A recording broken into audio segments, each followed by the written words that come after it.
Well, we're in our third week looking at the end of 1 Thessalonians, where a picture of authentic community is presented.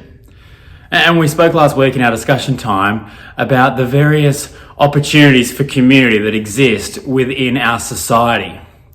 For many, it's around a shared interest, perhaps a sport, perhaps a stage of life with a school or a neighbourhood.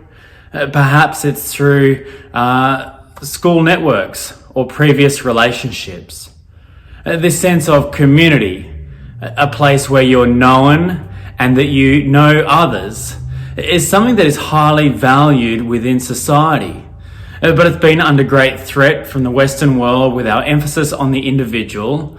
And I think particularly over the last year with the COVID pandemic making everything a lot more local, the emphasis on community has increased. People have really appreciated being able to see those people who are in their life regularly and consistently. Having the space to not just be hurrying off to the next thing, but to actually just be with one another. Paul has written this letter to the Christians in Thessalonica, a place where they are under extreme attack for their faith. He's encouraged them that their faith in God is authentic, that actually what's going to strengthen them and sustain them as a community is the fact that God has started a good work in them. And the work that God starts, he finishes. And he's reminded them that they are an authentic witness in the face of opposition. That despite the persecution, there's a great opportunity for them to do good, to be a blessing, to stand firm, and to hold on to the promises that God has made. And they are to relate to each other in a whole range of ways. We've slowed down and been looking at these specifically because although they're short in nature, they're actually very deep in their implications. And so we've been considering what it means to love one another in particular phases and situations that people find themselves in, for those who are idle and disheartened, for those who are dejected and feeling weak. We've heard what it looks like to approach someone who's hurt you, to deal with grievances, and to engage in healthy conflict. And so today we hear three things: to rejoice, to be prayerful, and to give thanks. And so what we're going to do is just to unpack these three things, understand what they actually are, and what does it look like to embody these characteristics in particular circumstances that we find ourselves. So firstly, chapter 5, verse 16, rejoice always. Now again, Paul has already acknowledged that he is fully aware of the difficult situation that the Thessalonians find themselves in. He is aware that the persecution that they're facing is strong. He's deeply concerned about it. He wants to get there to give them what's lacking and to strengthen them in the face of their weakness. But Paul still encourages them to rejoice always.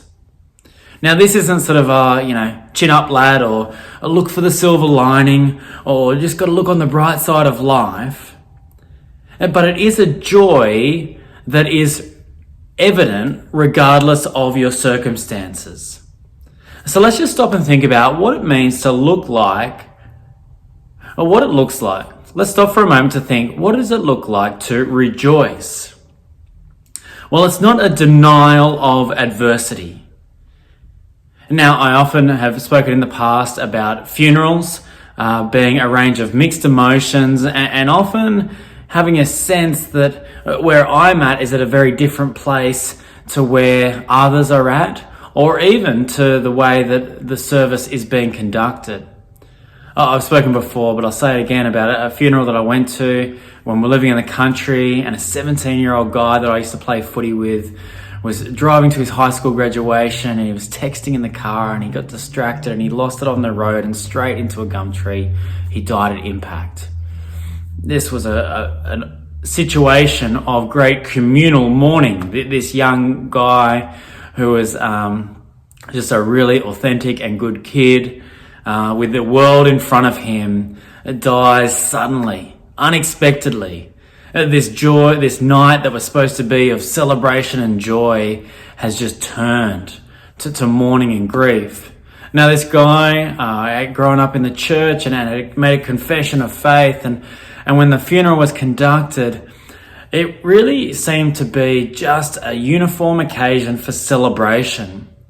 He'd been a drummer, and so there was drum solos and there was just lengthy music. And I didn't know this guy heaps well, but I just felt that there was no space to just even comprehend the tragedy that had occurred.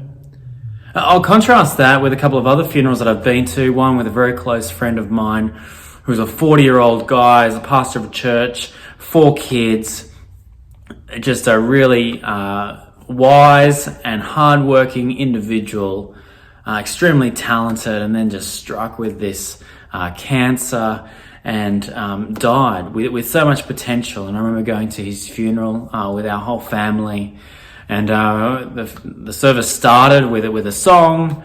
I'm not even really sure what song it was. It was a Christian song that we probably sing here, but I just remember just bawling my eyes out.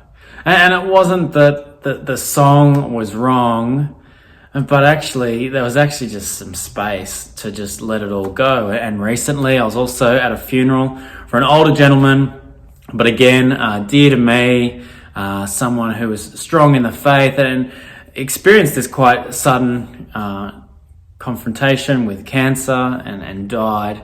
And I remember the funeral in COVID restrictions, so we couldn't sing, we could just listen to It Is Well. It is well with my soul. And I remember again just absolutely losing it. And there's a sense that, is Paul asking them to be happy, smiley people in all situations?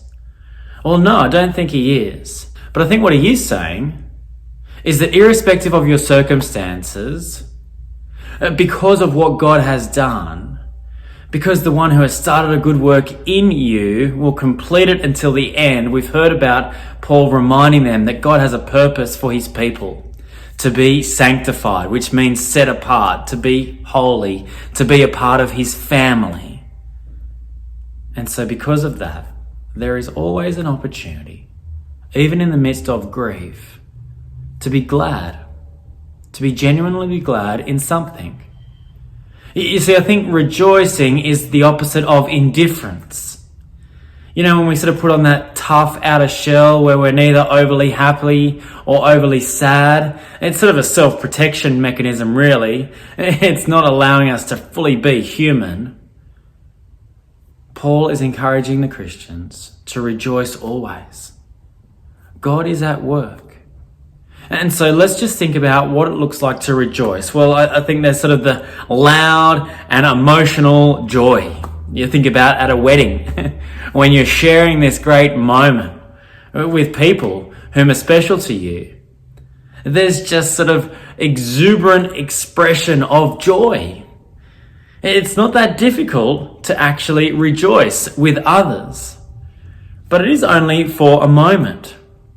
There can be these other times where we rejoice, when we hand in our assignment, when our mark comes back, or when our project is completed.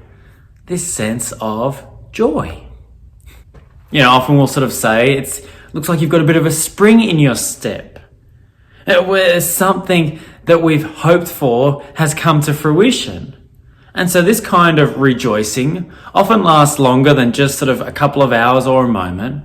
It can last days or even weeks. And then there's that sense that you can sometimes rejoice when you just consider the great blessings that you have in life. Now, often Helena and I, when there's sort of something that the kids are doing that is actually just pretty special, we'll sort of just nudge each other and just sort of point at the kid. And we don't have to say anything, we just go, this is special.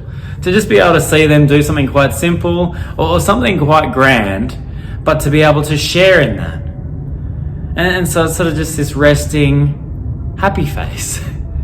And so there's various ways in which we can express joy. I wonder which you find the easiest. Do you easily sort of get caught up in a moment, like at a wedding, and you're very loud and emotional with your expression? And do you have that sense where there's times where you're deeply satisfied? Do you often stop and just sort of, as they say, smell the roses and to recognize some blessings? Which one of these do you find easiest? And which one do you find hardest? This is going to be important for us to think about as we consider what it means to rejoice always. Because to rejoice always means that to express joy in the face of a whole range of circumstances. And so if we think about the various circumstances that we find ourselves, sometimes we're in good times, where everything seems to be flowing as it should. Now, the danger in not rejoicing in the good times is that we just sort of gravitate towards the little bit that's not finished. Our mind gets in the habit of thinking about what's next. Often very successful people look back on their life and say that they failed to appreciate their wins. That when others look and see all that they've achieved, they just marvel at it. But at some level, those who were achieving all these things became addicted to just more and more tasks and more victories, but never actually stopping to celebrate the victories. Other situations where we're called to rejoice is tough situations. And so I think the danger which makes it hard to rejoice in tough situations is that we fail to find purpose. Now, I used to work in palliative care, and obviously people facing their death reacted in a whole range of different ways. Often those who reacted the best were those who didn't deny the fact that their situation was bleak, didn't ignore the fact that they were in physical pain or that there was relational or social stresses around them, but who were able to try and find some purpose. I would often ask people, are you learning anything at this time? And there's a sense that those who sort of were engaged in that process of thinking of what can I learn during this experience, actually handled it the best. And that there was some joy within it. And I still remember, and I've shared this often, this young mother with a horrific brain tumour just giving the most genuine smile as she was in a room days away from her death with her husband and 3 boys, knowing that she had hope of life on the other side of death, knowing even that the next couple of days was going to be a horrific decline. There was still this genuine joy as she seemed to be embracing the moment. Perhaps some circumstances that have arisen this year are those that you find difficult. Either the quiet moments of life, where you're tied up with being anxious about the uncertainties tomorrow, that means that you fail to just sort of take the opportunities that are presented today. That in these quiet times of life, yes, often when we're quiet, it means that we're probably not working as much and we've got less money to often be able to spend and enjoy many of the good things. But often there's an opportunity by just having time, whether it's an afternoon that's opened up or some plans for a weekend that have been cancelled, or whether it's you've been given a couple of weeks of forced leave. What does it look like to rejoice in the quiet times? Do you find it difficult to truly be joyful when things aren't go, go, go? Now, others find it very hard to stop and rejoice when life is busy. And the danger when we get consumed with busyness to the point that we can't rejoice is that we're just being run on stress and adrenaline. that we're actually not able to stop and reassess whether our busyness is good. That we can't actually stop and see the bigger picture.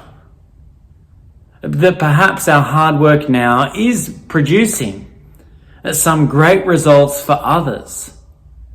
And so what should motivate us is not our ability to deliver that or the recognition that we might receive from it, but to see that our hard work now has the potential to provide good for others.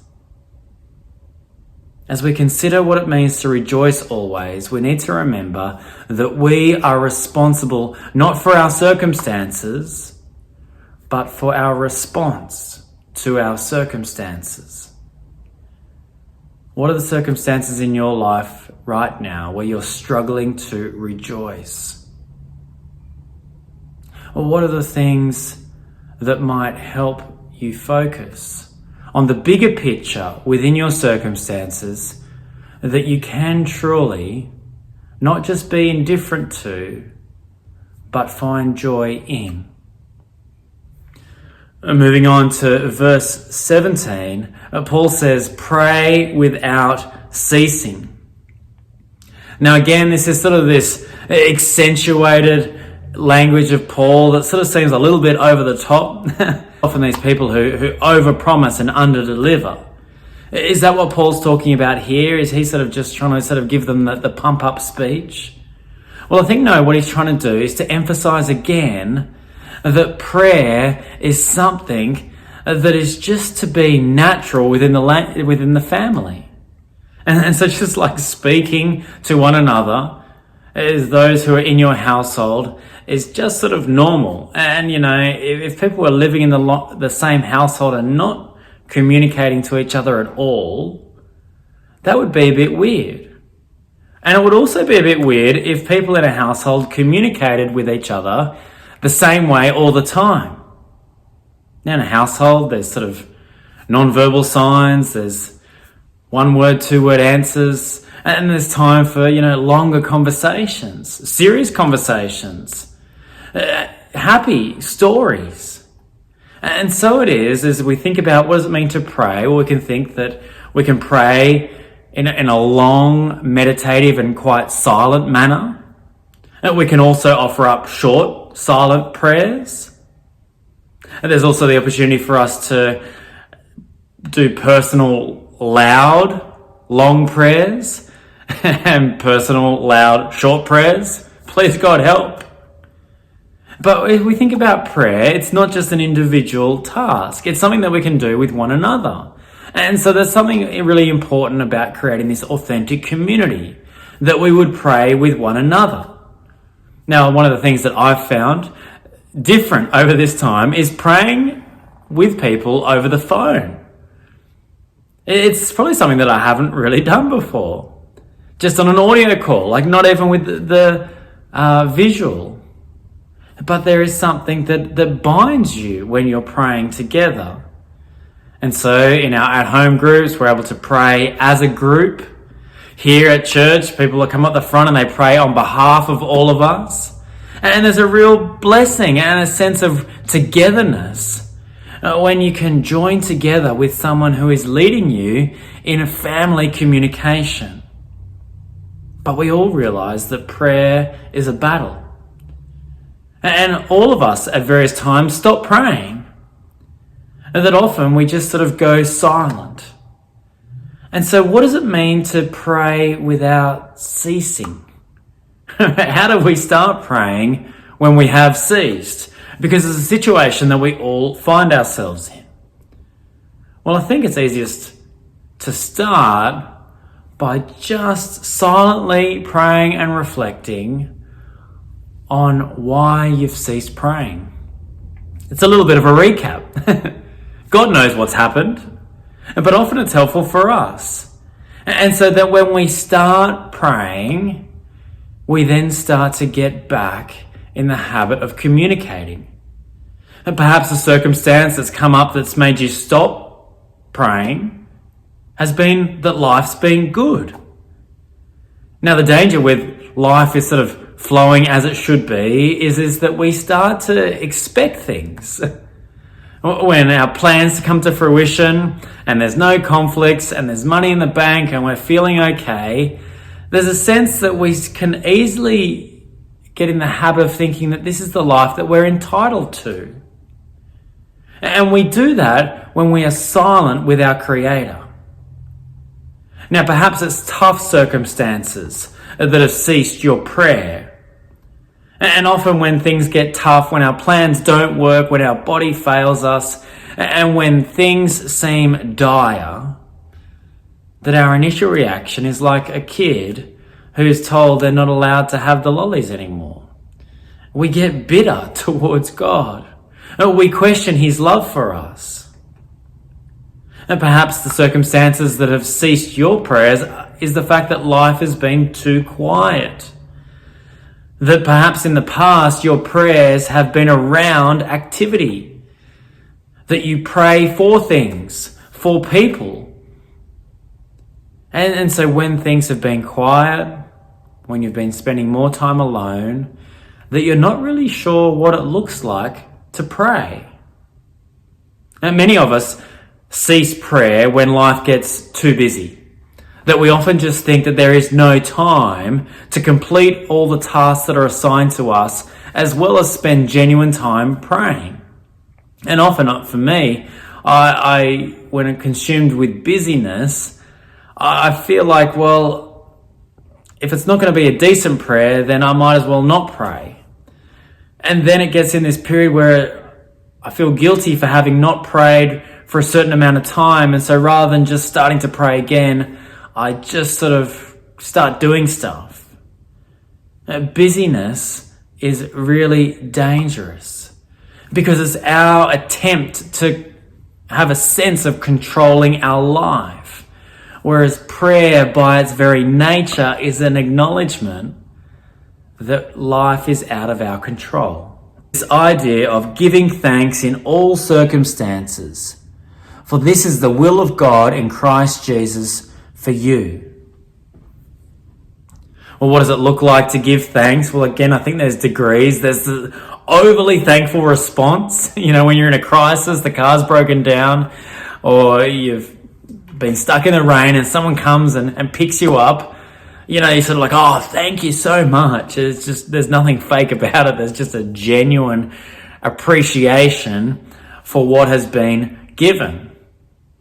Sometimes there's also sort of a routine thankfulness, that perhaps it's sort of just that moment of perspective where you thank the person who's made dinner for you, and even though they've made dinner for you every week for maybe the last decade, that you just sort of say, hey, thanks for that. Perhaps there's even a more specific type of thankfulness where you stop and articulate the actual very thing that you're thankful for. So maybe you're catching up with someone and things have been a bit rough and they've made the effort. And you say, hey, I'm just really thankful that you made the effort to reach out. Or I'm really thankful for that question that you asked me. I'm really thankful for the way that you listened to me. You see, when we offer thankfulness for very particular things, we're actually reinforcing behavior in those who do it. We're validating that their love has hit the mark. And that is helpful because this sense of an authentic community is about offering ourselves, sharing ourselves, as well as receiving what the other is giving. And so again, to be thankful in all circumstances means that we're to be thankful in the good times. Now, the danger with being thankless in the good times is that, again, we become expectant. We start to feel entitled, that we indulge in good things, that we become so consumed in what we have that we don't stop to think, well, actually, how might the blessings that I've got actually might be a blessing beyond me? There's the tough circumstances where we can easily become overwhelmed, and that by not being thankful, we just allow the troubles around us to overwhelm us. And in many ways, we're disregarding that God is there, that He has the capacity to lift us out of this situation or to teach us through the situation.